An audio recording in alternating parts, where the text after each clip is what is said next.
Hello, I'm Dominic Walker, JMW's Inside Man, and I'm with Marcus Difelice. Marcus is a partner in JMW's Employment Law Department. Hello, Marcus. Hello, Dom. How are you? I'm very well, thank you, Marcus. So the government has launched a consultation into sexual conduct within a workplace and how employees should conduct themselves.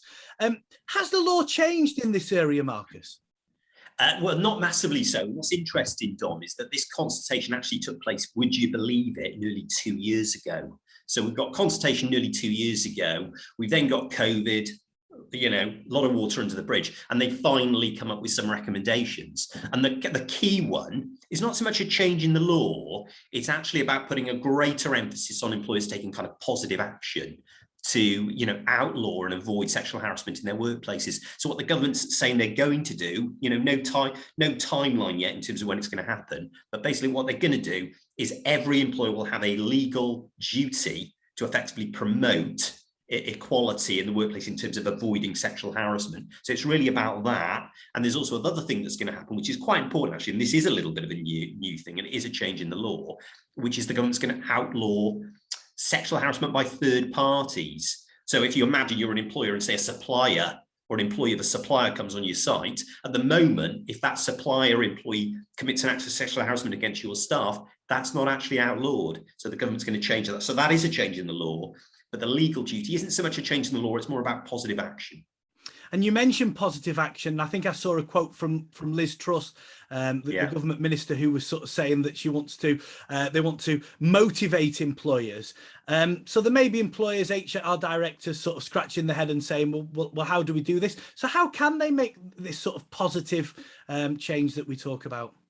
Well, what we'll probably see next when this duty comes in, we'll see a code of practice. So that's what we'll see. So that'll be helpful in terms of fleshing that out. But in reality, it's going to kind of be stuff that employers or, good practice, best practice employers should be doing now. So if you think about that as having great policies in place, what policies do you have about outlawing sexual harassment? How do you educate people through the documents that you've got? And secondly, how do you train your people? So that's from your senior managers, your middle managers, right down to your employees who are at the coalface. How are you training and educating them in terms of how to speak, how to behave in the workplace to avoid sexual harassment? And then finally, it's really, well, if it happens, what do you do about it as an employer? Do you have disciplinary policies that back up what you say? You do what you say you're going to do. People are disciplined. When they breach the law. So I think those are probably going to be the three main areas, which is to say most employers should be looking at now, but I think that's going to become much more important in terms of having this positive duty to promote that equality.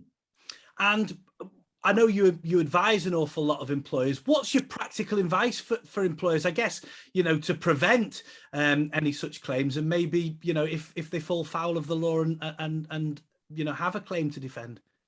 Yeah, well, I mean, we do huge amounts of training. So, we go on site, we work with employers, we sit and do, really interactive, fun, interesting training, which really brings this area of law to light in terms of how do you recognize when something's offensive to someone, what do you do about it, how can you avoid those situations? So we do a lot of training with employers, obviously being a lot more online like this over the last year and a half, but hallelujah, you're soon going to be back in, on their premises doing it face to face, which is great fun. So we do a lot of training, but we also make sure, as I say, they've got the right policies in place. They've got the right documents, which is really a bedrock. The training is building on that bedrock, on that foundation. So we do loads of that.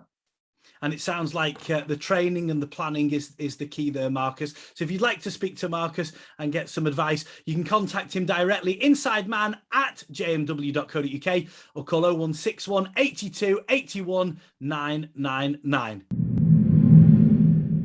I'm Dominic Walker, JMW's Inside Man.